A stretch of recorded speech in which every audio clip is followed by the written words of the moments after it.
স্বর্গীয় চিন্তামণি রায়ের স্মৃতির উদ্দেশ্যে স্বেচ্ছায় রক্তদান সহ একগুচ্ছ সামাজিক কর্মসূচি গ্রহণ করে তারা। সুযোগ্য পুত্র ৪৫ নম্বর ওয়ার্ডের তৃণমূল কংগ্রেস নেতা রাজীব রায় মঙ্গলবার কলকাতা ওয়ার্ল্ড চায়না বাজারে আয়োজিত রক্তদান শিবিরে একাধিক বিশিষ্ট ব্যক্তিবর্গ ও রাজনৈতিক ব্যক্তিত্ব অংশগ্রহণ করে।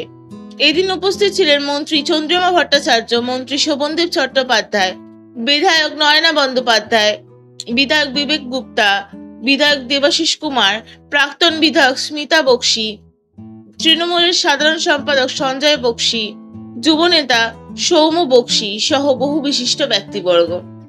স্বর্গীয় চিন্তামণির প্রয়াণ বার্ষিকী 25তম বর্ষে পদার্পণ করল। हम नहीं करने सके थे।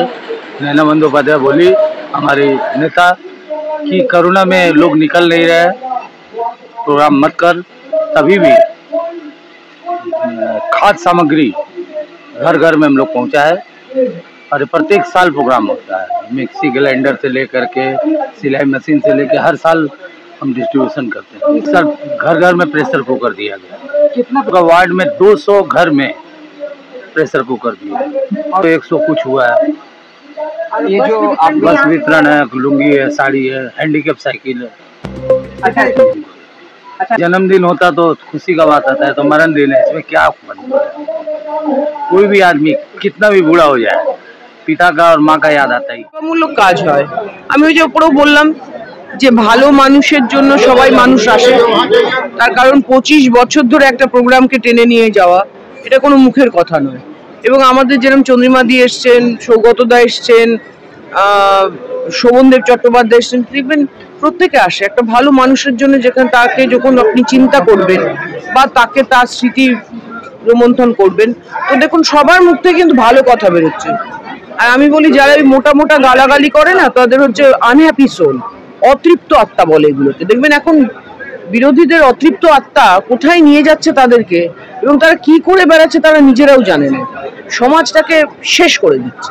রাজীব দা বলে নয়, আমরা তৃণমূল কংগ্রেস যারা করি আমরা প্রত্যেকে, শুধু যে আজকে দেওয়া হয় তা নয়, এরকম প্রত্যেকবার তো করাই হয় চিন্তামণি রায়। তাছাড়া এদের দুর্গাপুজো আছে, কালী পুজো আছে, যে যেভাবে পারে। প্রতি বছরই চিন্তামণি রায়ের স্মরণ অনুষ্ঠানে আমি প্রতি বছরই চিন্তামণি রায়ের এই স্মরণ অনুষ্ঠানে আসি। রাজীব রায় আমাকে প্রতি বছর আমন্ত্রণ জানায় এবং প্রতি বছরের মতো এবারও এত মানুষ এখানে সামিল হয়েছে, রক্ত দিচ্ছেন এবং গরিব মানুষকে কিছু না কিছু এরা উপহার দেন পুজোর আগে।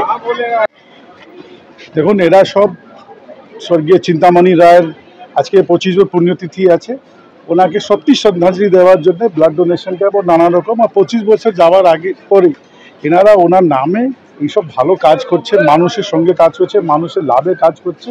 এটাই হচ্ছে বড় যথেষ্ট জিনিস, এটাই হচ্ছে আসল কাজটা, এটাই হচ্ছে আসল তৃণমূল, এটাই হচ্ছে আসল সেবাটা। এবং পলিটিক্স হয়ে থাকে, ইলেকশন হয়ে থাকে, কিন্তু মানুষের কাজটা, মানুষের সেবাটা চলে থাকে। কেন মাওয়ার লিডার একটাই জিনিস বলে, মা, মাটি, মানুষ, এই তিনটাই নিয়ে আমরা এগোই, তিনটা নিয়ে আমরা কাজ করি। স্মারক সমিতি বিগত 25 বছর ধরে এই রক্তদান শিবিরের আয়োজন করে, তার সঙ্গে সঙ্গে মানব সেবামূলক কাজও করে। পূর্ববর্তী বক্তারা সকলেই বলেছেন যে চিন্তামণি রায় একজন সমাজ সেবা করতেন, উনি রাজনীতির থেকেও বেশি সমাজ সেবার কাজ করতেন। আর আমাদের নেত্রী শ্রীমতী মমতা বন্দ্যোপাধ্যায় আমাদের একটা জিনিসের শেখান যে সারা বছর ভোটের রাজনীতি করো না, খালি ভোটের সময় রাজনীতি করবে, অন্য সময় মানুষের পাশে থাকবে। যত এটা অত্যন্ত প্রশংসনীয় উদ্যোগ। রক্তদানের বিকল্প হতে পারে, ওরা রক্তদান শিবির করেন, দুস্থ মানুষকে বিভিন্ন রকম পরিষেবা দিয়ে থাকেন। একটু এই কাজটা করলে পরে সাধারণভাবে দুস্থ মানুষ তারা অনেক উপকৃত হবে। আমি ওদের ধন্যবাদ জানাই যে ওরা একটা সুন্দরভাবে অনুষ্ঠানটা করতে। চিন্তামণি রায় স্মৃতি রক্ষা কমিটির উদ্যোগে যে রক্তদান শিবিরের আয়োজন প্রতি বছর ওনার মৃত্যু দিবসকে স্মরণীয় করে রাখার জন্য করা হয়, আমি প্রথমেই রাজীব রায় ওনার পুত্র তাকে শুভেচ্ছা জানাচ্ছি যে এই উদ্যোগ তিনি নেন। এবং আমরা জানি যে জন্মিলে মরিতে হবে, অমরকে কোথার হবে, অর্থাৎ মানুষ জন্মায়, মানুষ মৃত্যুবরণও করতে হয়, মানুষ আমাদের কাছ থেকে সশরীরে চলে যায়, সশরীরে হয়তো তিনি উপস্থিত থাকেন না, কিন্তু তার আদর্শ, তার কর্মকে এইভাবেই তার পরিবারের সদস্যরা বা তার কর্মজীবনের সাথীরা এগিয়ে নিয়ে যান, তার অনুপস্থিতিতেও, তার শারীরিক অনুপস্থিতিতেও, তার এই সকল দিনগুলিতে, এই বিশেষ দিনগুলিকে স্মরণীয় করে রাখে মানব সেবামূলক কাজের মধ্যে দিয়ে।